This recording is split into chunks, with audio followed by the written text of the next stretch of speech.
is up, everybody? Welcome to Pop Culture Philosophers. I'm your host for today's event, Rockin Robbie Billups, and we got a great conversation lined up for you tonight. We are inviting on a man who's been working in comics and animation for a long time and is probably responsible for some of your favorite comic books, but definitely responsible for some of your favorite animated series out there, including Young Justice, of course, along with his collaborators. Young Justice, Spectacular Spider-Man, and most importantly for this conversation, the creator of Gargoyles over at Disney. And I know a lot of y'all out there love that property, including me. So let's bring him in, give a mighty, hearty, and warm and welcome station to the one and the only Greg Weisman. What is up, my man?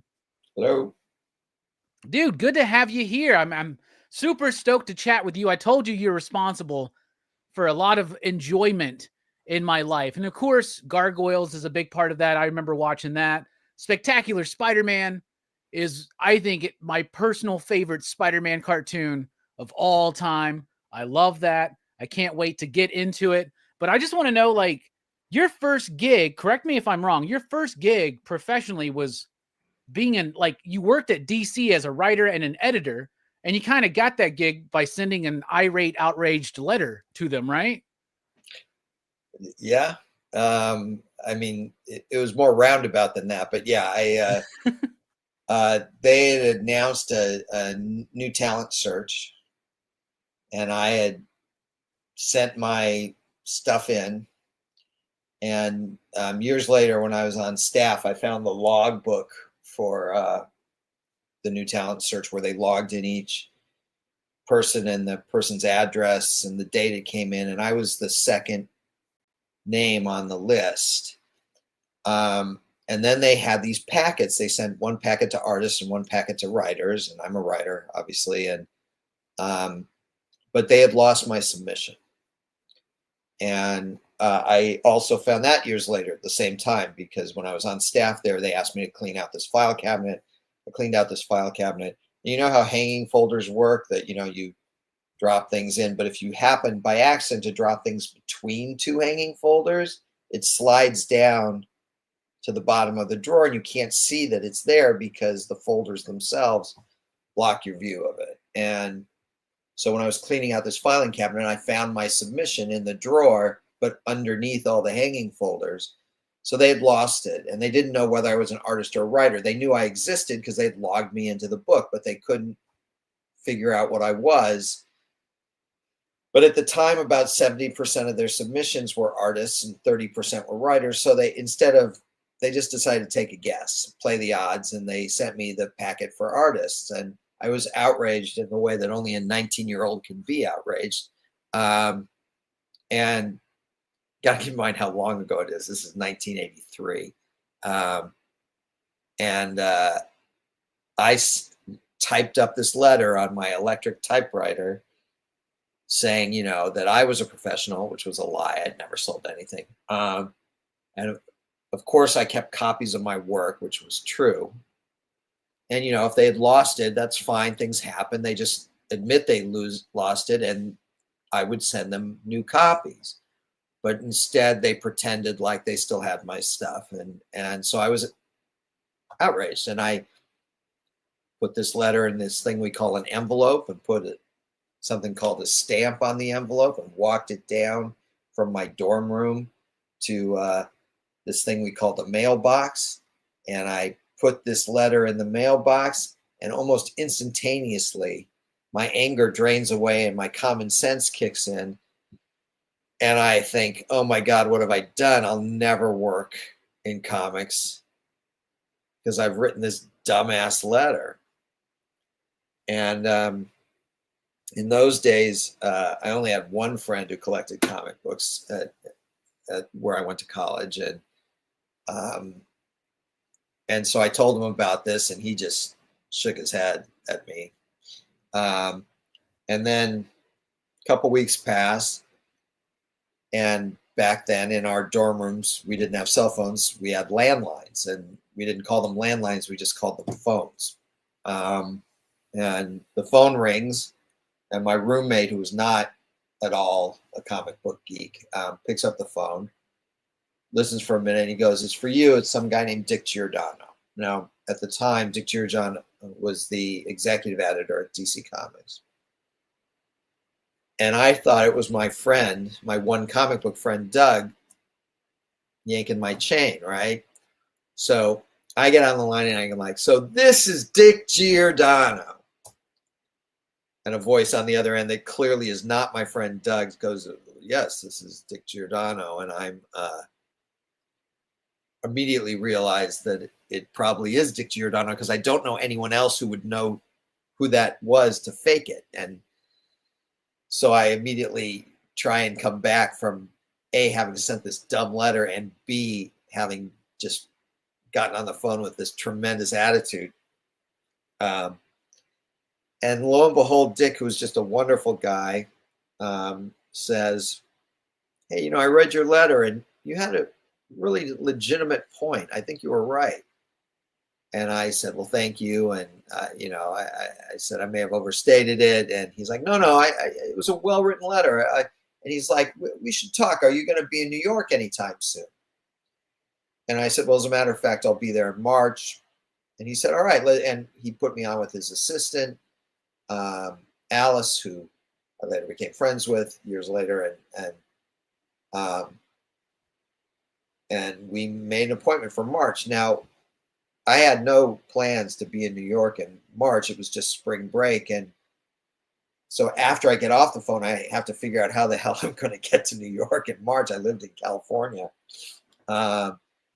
So, my dad had some miles, extra mileage on one of the airlines. And I had a cousin who lived in Manhattan, and I crashed on her couch. And when I was in Manhattan, it was pouring rain out, and my cousin was heading off to work. And she says, "Hey, I got you a subway map. Let me show you where you're going to go on the map." And I said, "No, I'm afraid I'll get lost in the subway. I've never been on the New York subway before. So I'm just going to take a cab." And she says to me, "You're going to take the cab in Manhattan in the rain, or you're going to get a cab in Manhattan in the rain, hail a cab." And I'm like, yeah, I think that's best." And she does not say to me, "Yeah, that's almost impossible to do." I mean, I've seen plenty of movies. It seems like that would be a hard thing to do, right? Right. So she says, all she says is, "Good luck with that." And she leaves. As a true cousin would, right? Right. And so I go outside, and I'd never worked in comics before. I am not one to dress up, but I thought this is like a job interview. So I'm wearing a suit and tie. I've got an umbrella because it's raining. I get outside, and almost instantaneously the wind turns the umbrella inside out and breaks the tines, that hold it in place. So it instantaneously, the umbrella becomes useless. The next thing that happens is I trying to hail a cab, and I step off the curb, and it's like that scene from Groundhog Day where there's a puddle, but I didn't realize it was a puddle. So I'm up to my upper calf in water. And of course, it's trying to hail a cab in Manhattan. The rain is in fact nearly impossible. And so it takes me close to 40 minutes to actually hail a cab. And it's still a miracle that I did it all. But yeah, 40 minutes in. Now, the good news is I'd been so paranoid about missing this meeting that I'd left ridiculously early. But I get in the cab, and I'm soaking wet by this time. I'm completely soaked through. And I give the guy the address, which, DC Comics in those days were at 666 Fifth Avenue, which should have been some indication of what I was in for. But I can't see because the windows are totally fogged up everywhere except right in front of the driver. And the way he's staying, I can't see. So I have no idea where we're going or where but he gets me there. And I come in and I go up to DC's offices, and I am looking like a drowned rat. And yet somehow Dick Giordano saw something in me and mentored me. And that's how I got in the door. I started freelancing for DC while I was still in college. And when I graduated, it's a more complicated story than this, but this has been long enough probably. I went on staff as an editorial assistant, which is sort of a nice title for Xerox boy. Okay, yeah. And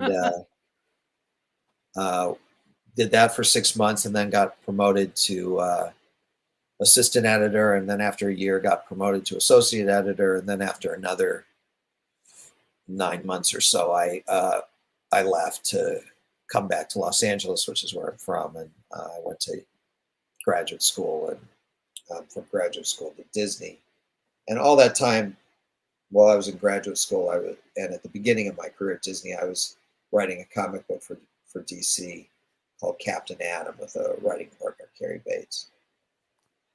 And wasn't that the first Captain Atom book where after like they started trying to use the Charlton characters, and that was one of the first times where they were like bringing that character into DC continuity, right? Like post-Crisis or something like that? Other than a brief like cameo in Crisis on Infinite Earths, when all the worlds merged. Captain Atom, written by Carrie Bates and initially co-plotted by me, and then later it flipped, and I was writing it with Carrie co-plotting it, was DC's first real use of the character. Yeah, so you were able to like, along with Carrie, to like kind of put y'all's stamp on that character, and a lot of that still stands today, right? They're still using that character. It's still the same origin. They're still using it, but most of it doesn't stand. Okay. There was tremendous. I mean, it was. When I see them use Captain Atom these days, it's usually they use him as a punching bag, or they use him. They've done versions of him that are more like, where his powers are more like Wildfire of the Legion of Superheroes, where, if you pierce his skin, he explodes and he's a huge atom bomb and kills millions of people. And I'm like, that's not how his powers work, but okay, whatever. Or, Alan Moore wanted to use Captain Atom for Watchmen originally. And Dick said, look, I just paid all this money for these Charlton characters. I don't want you to destroy them. Create something original, which I think we're all glad Alan did. And so Alan and Dave Gibbons created Watchmen, and they created Dr. Manhattan. And so retroactively, because Dr. Manhattan was such a cool character, people have tried to also turn Captain Atom, since he was the inspiration for Dr. Manhattan, into a more Dr. Manhattan-like character who could basically do anything. And that's not his power set either. And they've largely lost track of what I think was really unique about the character that Carrie and I did, which is this was a guy out of time who was part of an experiment during the Vietnam War, got shot forward 20 plus years in time. And so his kids, his son had been little and his daughter hadn't even been born yet, are now fully adult. And he's trying to figure out how to deal with that. His wife passed away while he was flipped out, and all that sort of emotional resonance of the series sort of has fallen away, and he's just become basically either a punching bag to prove how tough the villains are, or he's just a bigger threat because if he blows up, he'll destroy half the planet. Then, so I wish that what we had done with Captain Atom had stuck, but okay. I don't think it has. I just don't like the way people use the character. I got you. DC but I'm a bitter old man, so don't listen to me. Well, that's fine. That's fine, But like DC is so good at like keeping things in print and their collected editions. But that is like an era that's kind of forgotten about sometimes. Like especially those Charlton characters, like that Blue Beetle run, that Captain Atom run, hell, even that Question run, which I think is one of the greatest comics of the 80s. right? Like they don't stay in print. And I think it's kind of like a tragedy. Like that should be more accessible to like new fans with some of these characters. I would love to see like big compendiums of that work. I would love to. I'd love to I'd see love that too. It's Yeah, I not really bet. up to me. So right after graduate school, that's when you got the gig at Disney in the animation department, right? And then while you were there, you started developing Gargoyles like early before it came out, like 91 or something like that, right? Right. Yeah. What was Yeah. that process like? I think originally, I think I've heard you said originally it was meant to be more comedic, and then y'all kind of took a more serious tone with it, right? We started out very much in the mode of Disney's Adventures of the Gummy Bears. It was a comedy adventure show, except it was the 90s, so we wanted it edgier. So instead of it being a bunch of cute little multicolored bears bouncing around, it was a bunch of cute little multicolored monsters, gargoyles, flying around. And instead of setting it in this sort of pastoral, medieval, vague medieval time, the way Gummy Bears was, and I'm not knocking Gummy Bears. I love Gummy Bears. That's why we were trying to do a show like it. Gummy Bears was created by a guy named Jim Magon, who also co-created Tailspin and other things. All shows with great theme songs too. Yeah. So we were going to have our gargoyles have a spell cast on them in medieval times, so they'd wake up in modern Manhattan, and that was edgier too. But it was still a comedy adventure show. It was a bunch of young little gargoyles running around with one human friend, and I pitched that to Michael Eisner, and he didn't buy it. So my immediate boss said, "Well, I still think there's something in this idea. Go work on it some more." And so I pitched the show to a guy named Tad Stones, who had created Darkwing Duck and Chippendales Rescue Rangers and other stuff. And Tad had seen an early version before it was out of Beauty and the Beast. And so he said to me, "You've got this female human character. Instead of having all these little gargoyles running around, what if you had one big gargoyle instead?" And, you know, my background wasn't funny animals and little comedic things. My background was superheroes. So I worked with an artist named Greg Guler, who I had known from my DC days, but who was at Disney then doing props. And we created the character of Goliath, who had not existed in the comedy development. And we took all the comedy development and we put it through the prism of Goliath. And we came out the other end fundamentally with the show that you've all seen on television. And we got very excited about this action drama show that we were going to do. It still had humor in it, but it was mostly an action show and dramatic. And we came up with all these ideas for the pack and the mutates and this and that and the other thing, all things that we eventually put in the show. And we came up with this huge pitch, which I pitched to Eisner, and he didn't like it. He shot it down. Oh, man. And the next day we had a meeting with Jeffrey Katzenberg. And you got to understand, you know, these are the days before Michael and Jeffrey kind of went to war with each other. And in the meeting, Jeffrey said to me, "Oh, and you're going to work on Gargoyles some more." And I actually said to him, "Well, no. I mean, I pitched it as a comedy. Michael shot it down. I pitched it as a drama. Michael shot it down." And Jeffrey's like, "No, he didn't shoot it down. He just thought it needed more work." Now, I had been in the meeting the day before.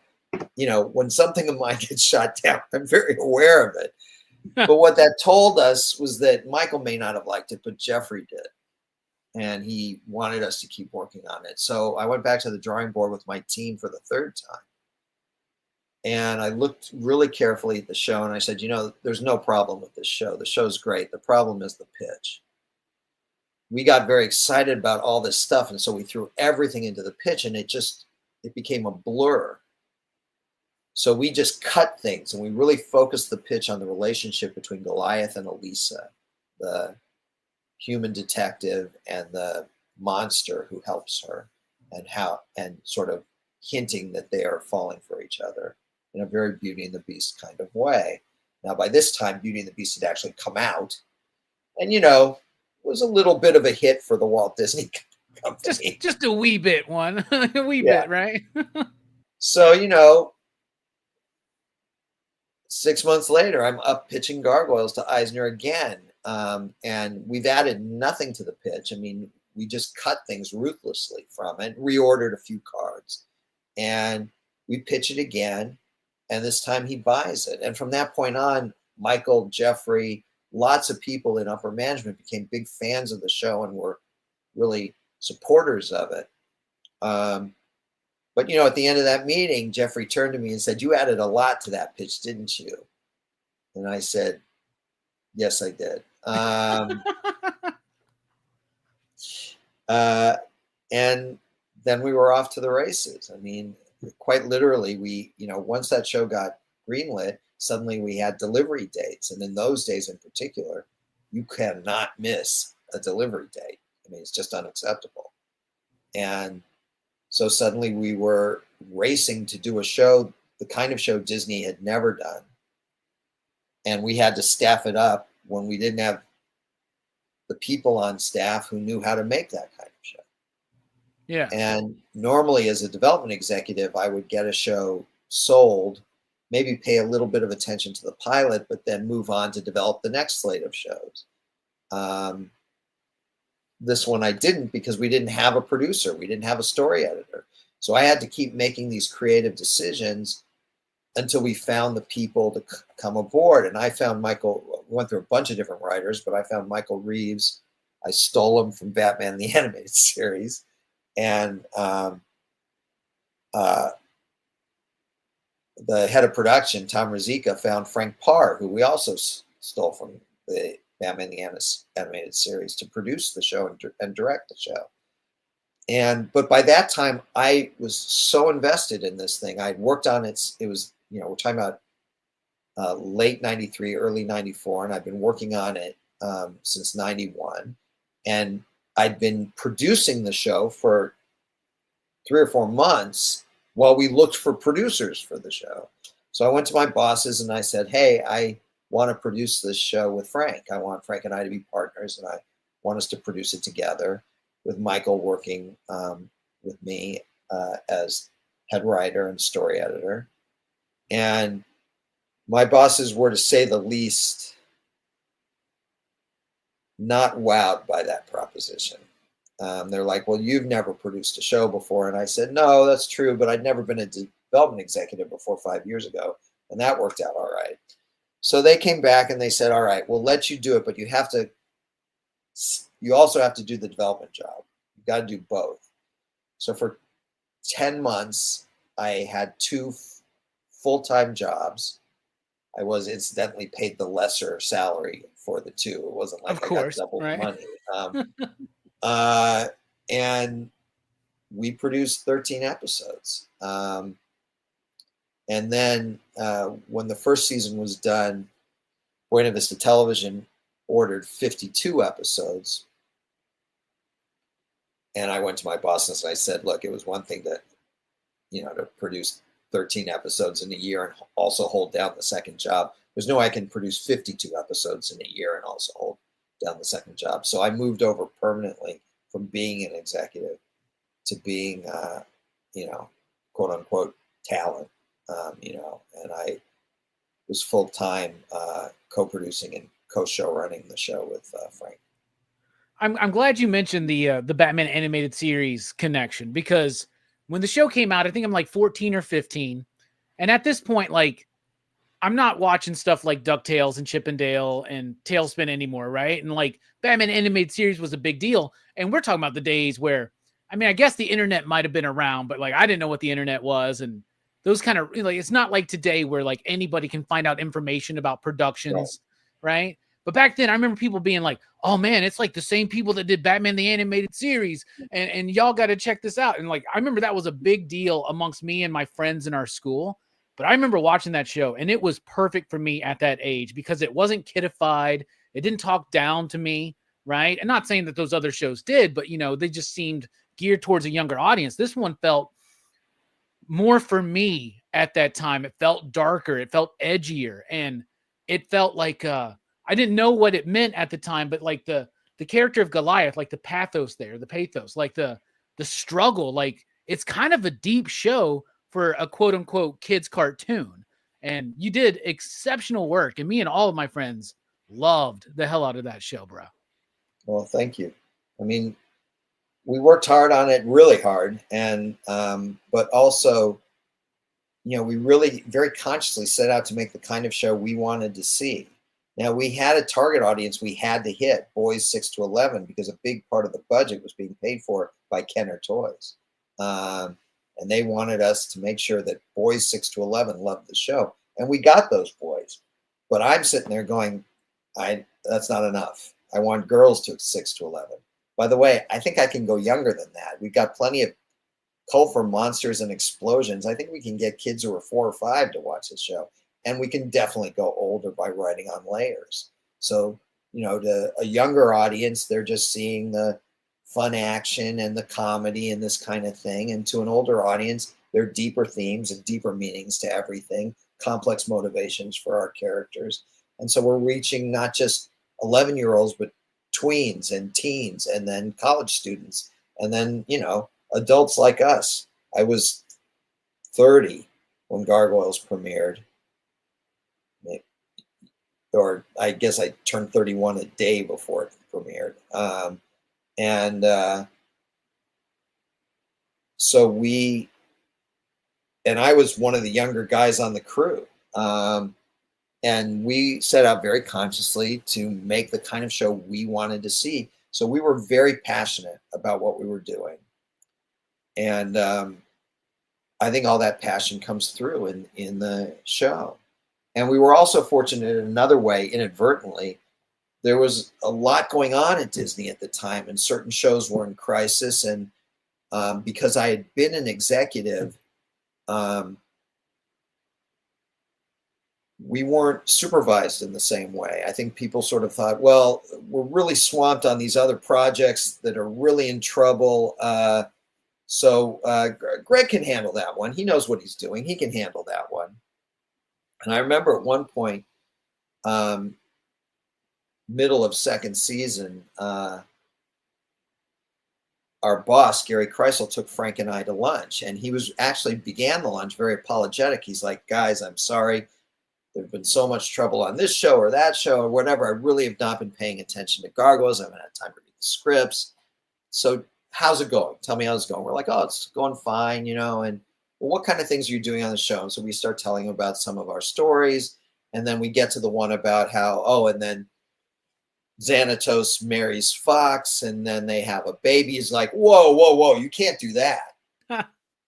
And he's like, I mean, if they have a baby, then you've got 2 villains raising the baby. We can't leave a baby in the hands of villains. But on the other hand, it's their baby, so we can't take the baby away. There's no upside to that. That can't work. Don't do that one. And there's this long pause as Frank and I look at each other, and I finally turn to Gary and I say, we've already done it. You're like Ozzy Mendeus in Watchmen. You're like, I've already done it, man. Yeah, so there's this another long pause, and I know exactly what's going through his head, which is that, it hadn't aired yet. So he's like, well, I can throw this show into crisis too with all the other shows I've got in crisis. And I could just see this wave of exhaustion cross over his face.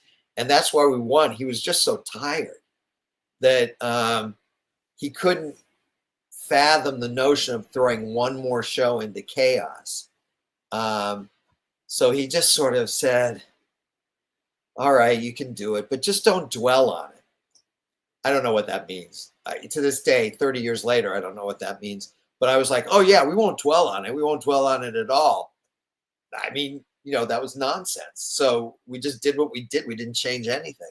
And so, for the most part, we got to make the show we wanted to make. And I think that's why, 30 years later, that you can watch it on Disney Plus, and still holds up. I mean, yeah, no one has cell phones, and the one cell phone that Xanatos has is the size of a brick.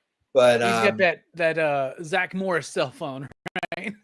yeah, but other than that, there's very little to sort of show that it's set in the 90s as opposed to today. It's very modern in its way. Yeah, you were or talking at about least Kenner's timeless. involvement, dude. I'll tell you this: that Xanatos toy is still one of my favorite toys because I love toys that you can clip things on, like the Bruce Wayne that turns into Batman. But Xanatos, it had the clip-on like mechanical gargoyle armor. That's Right. still one of my favorite toys from when I was younger. I absolutely love that. So the show ends, and I know there was a Marvel comic that before you really got fully involved in, I think it kind of got canned by Marvel there. But then at SLG, you kind of got to continue the story. Right. And now at Dynamite, you're getting to continue the story. And you've been doing it through a series of stories, telling stuff to continue the story in the 90s, but also back in the day, like in the dark ages with that series and stuff. And you're doing that again with this Demona miniseries where we're focusing on one of the absolute best characters from that show. And there's a free comic book day issue. It's kind of like a prelude to that. So that's going to get it in front of a lot of eyes. And then you're doing this whole series. So how did it come about for you to come back to that property at Dynamite, continue this story, and tell us a little bit about Demona and what we can expect? Sure. So in terms of me coming, I've been trying to get Gargoyles going in one form or another for 30 years. I love the property. I created it with a team of people who were fantastic, and we produced 65 episodes that we're very proud of. They then produced 13 more without us that we're ignoring, called That's the not canon, Goliath right? Chronicles for ABC Saturday morning. But that aside, we got a comic book going, 2 comic books actually, Gargoyles and a spin-off comic called Gargoyles Bad Guys in 2008, 2009 through SLG. And it was a huge success for SLG, or at least relatively. I mean, it wasn't bringing in DC or Marvel numbers, but as independent comics go, it was big for SLG. But then Disney bought Marvel, and they thought maybe Marvel would want to do a comic, so basically SLG lost the license, and then Marvel didn't want to do a Gargoyles comic, and so I've been trying ever since then to get it up and running, and we had several false starts, and it just didn't come together, and then out of the blue, completely, this guy Nate Cosby contacts me. He's an editor at Dynamite. And Dynamite has the license to do all these Disney properties, and including Gargoyles. And I'm at the top of his list to write the Gargoyles book, which was, flattering because I'm the creator of it. But on the one hand, but on the other hand, I don't own it. There's no obligation to use me, and it certainly wouldn't be the first time that the creator was ignored and they went with someone new and hot or young or whatever. But Nate wanted me, and that was great. And he was trying to talk me into it, and I'm like, dude, you had me at, would you? So we did 12 issues of Gargoyles. We did a Gargoyles Halloween special. We've done a Gargoyles Winter special. We did 6 issues of Gargoyles Dark Ages, which is a prequel set even before the flashback scenes in the TV show. We did a 5-issue, we just finished a 5-issue run called Gargoyles Quest, where Demona tries to enslave the entire human race and nearly succeeds. And while all this was going on, Frank Parr, again, the co-showrunner, co-producer of the original series, gives me a call, and he knows I've been doing the book, and Frank's an amazing artist whose work I've admired for 30 years now. And he says, look, I had this thought, what if we did a series with Dynamite where it focused on Demona during the 1,000 years? And what he's referring to, or was referring to, is that, our gargoyles were cursed by a magic spell. They were asleep for 1,000 years until the castle was brought to Manhattan, and they were awakened. But Demona wasn't with them. Demona was made an immortal and has been alive for those 1,000 years, trying to survive alone in a world full of humans. And that's always been part of the timeline. So it fit in with things that I was planning. And it also fit in with what Dynamite was looking for. And so Frank and I came up with a pitch for this 5-issue miniseries, pitched it to Dynamite and Disney. They liked it and greenlit it. And so Frank is penciling and inking it. I'm writing it. And we got Robbie Bavard, who colored many of the SLG issues back in 2008, 2009, to come aboard to color it. And then Jeff Eichelberry, who's been our letterer on the whole thing, and Nate Cosby, who's been our editor on the whole thing.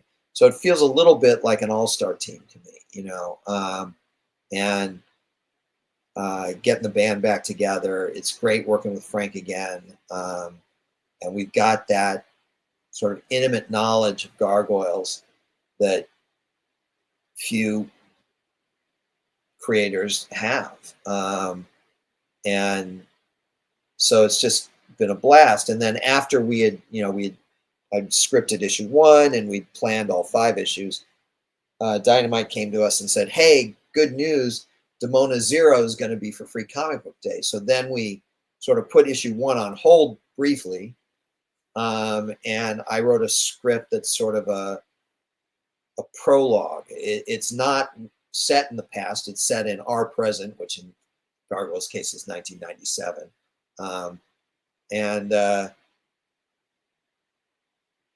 And it sort of tees up Demona 1 through 5. So it hints at things and tees up the series.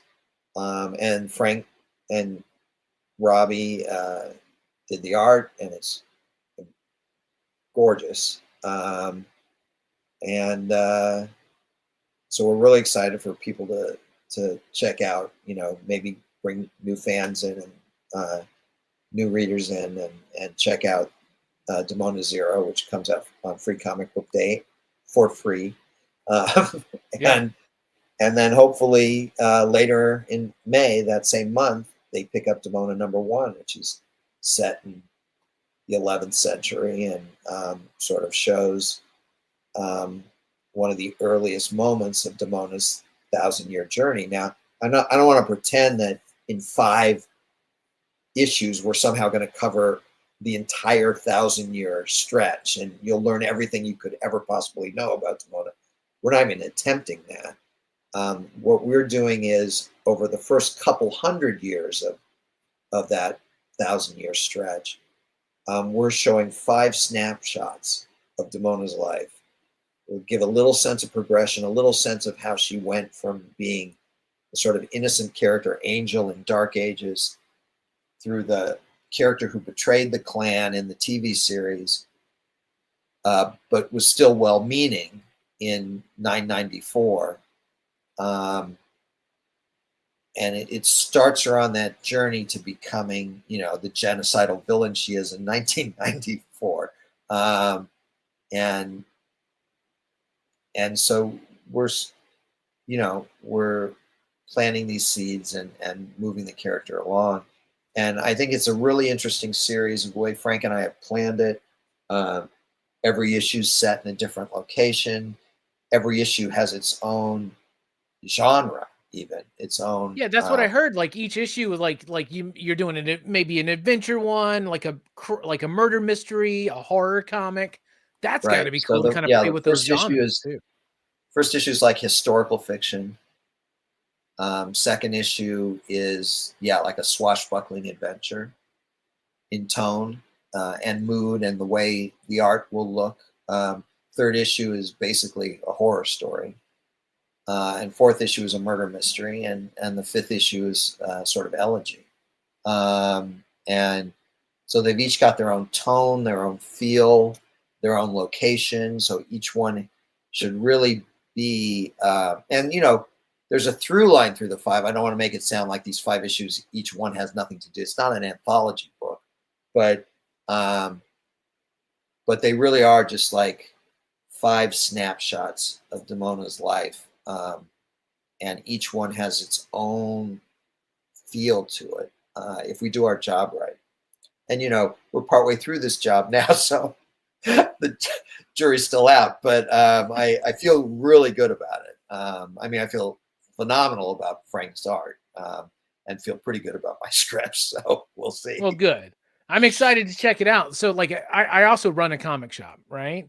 And our gargoyle sales are really solid. They're like I know what I need to sell of Spider-Man and Batman. And then like when I have Space Ghost and Gargoyle numbers at a certain level, I'm like, this is actually really good. When books are outselling like Marvel staples like Captain America or DC staples like Black Lightning or Aquaman or something like that, like people are paying attention. I got a good consistent audience on Gargoyles. But let's say, how is this a book you think that could potentially grow that? Like if somebody hasn't, like somebody's a Gargoyles fan, they haven't been keeping up with the comics to this point. Is this a place for them to jump on without having to worry about, have I read the stuff I think before? so. I mean, we have, without a doubt, I know it frustrates Nate to some degree, a phenomenally huge cast. And most of them are being jettisoned because we're not setting it in the present where this huge cast lives. So basically, if you're a Gargoyles fan at all, you probably are interested in Damona, and you're seeing her on this journey without a lot of baggage because she's just moving through space and time. I don't mean like Doctor Who. I mean, she's, moving forward at these different points in time in these different locations. And anything you need to know, that issue will tell you. You don't need to have seen all the backstory. I'm not saying it hurts to know all the backstory, but you don't need it. I even think it's a good jumping on point for brand new fans who've never seen a single episode of Gargoyles or read a single comic book, because if they pick up the free comic book day comic book, they'll see who Damona is. Hopefully they'll be curious about who this character is. There's not a lot of backstory in that free comic book day. We just wanted to make it sort of exciting and intriguing. But then you get to issue 1 of Damona, and everything you need to know about that character, we spell out. Doesn't mean we spell out everything there is to know about the character, but everything you need to know to understand that issue, we spell out in that issue. And again, you don't have to, in that way, get to know 80 million characters all at once.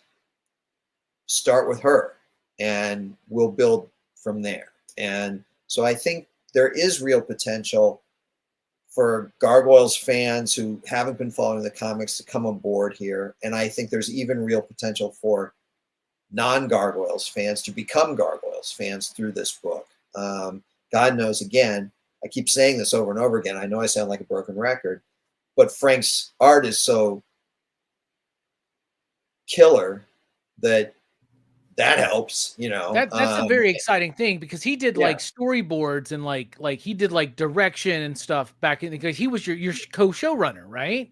He was. And so that's got to bring like some of that early vibe back. I'm sure the art looks great, dude. Yeah. That's awesome. I've heard this said actually about this book in particular, like this might be his like first comic book or something like that. But like, he's a storyboard artist. He does animation. He knows. It's like Darwin Cook. When Darwin Cook came into comics, I wasn't questioning it because it works, because you already kind of know that vibe of visual storytelling, right? Right. As a storyboard artist and a director, he knows sequential storytelling inside and out. On top of that, he's been doing pinups for years, covers, that kind of thing. So, he knows a bold visual image. And, from a draftsman standpoint, he's stellar. And so you put all that together and combine it with the intimate knowledge of this character, because he's been working with Damona only slightly less long than I have. I started in 91 on this. He started in 93 on this, And we've been working together since then. And we're really in sync on what we want to do here. And it's exciting. And yeah, this is his first full comic book that he's ever done, but you wouldn't know it from looking at those pages. I mean, I'm sure you've seen the preview pages of Zero. I have. They look great. Yes. Yeah. I mean, this guy knows what he's doing, believe me. Yeah, he really does. So Gargoyles Demona, I mean, free comic book day, y'all. Go check it out. Even if you've never watched Gargoyles, never read any of the comics, you definitely want to check it out. It's cool. I can't wait to get a look at it myself. I think we're getting it in very soon from Diamond. And I'm just one of the first things I'm going to do is grab it out of a box and read it, dude, because I love this property. I love your work. I'm glad y'all are doing this. And dude, I'm pretty certain you probably have a lot of gargoyle stories that you want to tell. And as long as we're supporting this book, we're going to get some of those stories, right? That's true. I mean, I literally have hundreds of stories that I want to tell that run from, Dark Ages era all the way through 2198, and we're just in the tail end of the 90s now. So we've got a lot of room to expand, to grow, a lot more stories to tell. And the best way to give us the chance to tell those stories is to make sure that the sales stay high on these books. So yeah, go to Free Comic Book Day, pick this issue up, pre-order Demona #1, go to your stores and ask to put Demona in your pull lists, and because that's the name of the game in comics these days, is pre-ordering and pull lists and that kind of thing. That's how companies decide what's selling. It's less about how many issues are sold once it comes out. It's more about pre-sales. And so that will define, our success. And Gargoyles has been a strong seller for Dynamite, thankfully. I know that the Gargoyles Winter Special did really, really well. I know that Gargoyles #1, Dynamite's Gargoyles #1 was and still is Dynamite's top-selling comic book ever. And that's not shabby. That's gotta feel good, man. That's gotta feel good. Yeah. So, but we want to keep going. So we want our, fans new and old to jump on board Demona as well. Yeah, I know a lot of y'all are Gargoyles fans, so go check out that book. Get ready for Free Comic Book Day. Let your shop know that they need it, because not a lot of shops can just stock whatever they want on the shelves. It's not that kind of days, and it's not those days in that era anymore. Pre-orders are very important, like Greg was saying. Greg, I want to ask you a question that I've wanted to ask you for a long time here. I am a huge fan of Spectacular Spider-Man. I told you that was my favorite Spider-Man show. The way I always described it to people when they ask me why, I go, it is like classic Lee Romita era Spider-Man, but it's got like this accessible vibe of Ultimate Spider-Man at the same time. To me, that was such a perfect blend. Was that intentional to have a classic vibe with a modern approach? Was that intentional with the show? It was. I mean, if you go back to interviews I gave back then, I said not like it. We were trying to be like Batman the Animated Series. They're very different shows, but I said I want Spectacular to be for Spider-Man what Batman the Animated Series was for Batman. I wanted to feel. We had what we called the 5 C's. We wanted it to be coherent and cohesive because, over decades and decades of Spider-Man, you've got lots of editors, lots of different writers, so many different artists, right? And, it's not always that consistent, right? But in hindsight, when you've got all this material, you can find a way to sort of put it together so that it's coherent and cohesive. I could have added consistent, but that seemed redundant at that point. Then on top of that, we wanted it to be contemporary. That was one of the C's. So it was sort of like, hey, we are doing 1962 stories, but we are setting them in 2008. So you know, Pete has a cell phone and he's got to call his Aunt May if he's going to stay out past 10 o'clock. I originally had it in the first script. I originally had it as midnight because when I was a teenager, I guess my parents trusted me a lot. When I was a teenager, that was the rule. I didn't have to be home by midnight, but if I wasn't going to be home by midnight, I had to call. And everyone at Marvel and Sony were like, midnight's ridiculous. No kid's allowed to stay out till midnight. So I said, well, all right, what about 11? They're like, no. I'm like, 10? They're like, okay, yeah, 10. 10's okay. 10's the compromise. Weekend? And I'm like, don't ask whether it's the weekend or not. Let's just don't go ask that question. So we made it 10 o'clock, but but he has a cell phone. So, he's in the middle of a battle with Electro and his cell phone's ringing, right? And it's Aunt May, and he's got to, convince her to let him stay out an extra 20 minutes or something like that. So it was very contemporary. That was the third C. And at the same time, it was very important to us that it be classic and iconic. I realize iconic starts with an I, but there's a nice hard C right in there, right? Yes. So the idea is that we wanted the storytelling to be classic. We were going back to the old Lee Ditko and Lee Romita Sr. Issues. Didn't mean I wasn't also stealing from Ultimate, also stealing from other eras of Spider-Man. We brought Venom in. We definitely collapsed characters into his high school years. Gwen Stacy, Mary Jane, Harry Osborn were all characters that weren't introduced till Peter got to college. And we wanted to show them earlier than that. But with that in mind, we didn't want to just present their college personalities in high school. So we sort of extrapolated backwards. We said, well, if this is who they are in college, what might they have been like 2 or 3 years earlier when they were juniors and seniors in high school? And we worked backwards from there and introduced these characters. And then from the standpoint of iconic, we've got this great character designer, Sean Galloway. And the goal was, look, it doesn't have to look specifically like this Dr. Octopus from this specific issue. But the point is that when you see this character, you don't want the audience going, well, who's that supposed to be? You want it to be, no, that's the Vulture. That's Shocker. That's Doc Ock. That's Green Goblin.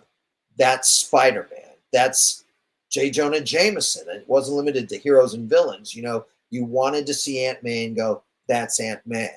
And that there's this sort of instant recognition without specifically pulling from this costume or that costume. I'm not saying that wasn't part of Sean's process, but ultimately it was about what is the most iconic way we can depict this character so that the moment he or she or they come on screen, you go, that's Flash Thompson, or whoever, right? And I think that we chose an animation style. I produced that just like with Frank. I did Gargoyles with Spectacular Spider-Man. My partner was Vic Cook, and Vic and I had one big goal, which is that this needed to be a Spider-Man that moved. And so we chose very consciously in picking Sean Galloway, which Sony and Marvel both approved of. We chose an animation style that we knew our animators could make it move and still look good. The model wouldn't start to morph into something that didn't look like the character anymore. It was simplified enough that Spider-Man could move without simplifying it so much that it starts to become a little kid's cartoon show, and not that there's anything wrong with little kids' cartoon shows, but that's not what we were setting out to do, right? Yeah. So that was it. It cohesive, coherent, contemporary, classic, and iconic. Those were the watchwords for that show. You hit all 5 of those C's, even though one of those C's is an I. You hit all of them, 100%. I know we're about to wrap this up, but Gentle Savage had a great question. Says, Greg, I'm a big fan of Young Justice. I really love the inclusion of Static Shock in season 2. Did you ever meet Dwayne McDuffie? If so, what did he think of Young Justice's version of Static? Well, I did know Dwayne, and I adored Dwayne, but unfortunately, Dwayne passed away before Young Justice ever came out. So yeah, that's right. I won't know what Dwayne thought of it until I'm dead. But well, then somehow you have to let us know. We'll pull out the Ouija board. Whoever's left. Right. I hope he would have liked it. We certainly approached all the Milestone characters with tremendous respect. I'd worked with Dennis Cowan on and off for years, and when we were both at DreamWorks, we developed a show based on Rocket with Icon in it, but Rocket was our lead. So I was very happy to get Rocket into the show at the end of season 1, and to get Static in season 2. People keep calling him Static Shock. That was the title of his show, but the character's name isn't Static Shock. The character's name is just Static. And so I hope that I know that Charlotte Fullerton, his wife, wrote some episodes of Young Justice, and I mean, you'd have to ask her. I don't want to speak for her, but I like to think that she was happy with how we handled the Milestone characters, Static in particular, but all of them. I think she felt good about it, but I don't want to speak for her. That's something to ask her. And obviously, there's no way to know what Dwayne would have thought, but I like to think he would have appreciated it. We certainly went into it with all respect. Yeah. I feel that in your work, especially the Spider-Man and the work with the Milestone characters and Young Justice, just Young Justice in general, a lot of respect for those characters. I have a lot of respect for you, Greg. Thank you so much for taking time out of your busy schedule to be here. We really do appreciate it, bro. Any final thoughts? Buy the book. Yeah, go get it. You don't even, you tell you what, the first one's free. The first one's free. The 0th one's free. No, thank you for having me aboard here. I appreciate it. Of course, Greg. Looking forward to it next time, man. Y'all have a good one. Station, pop, pop, boom.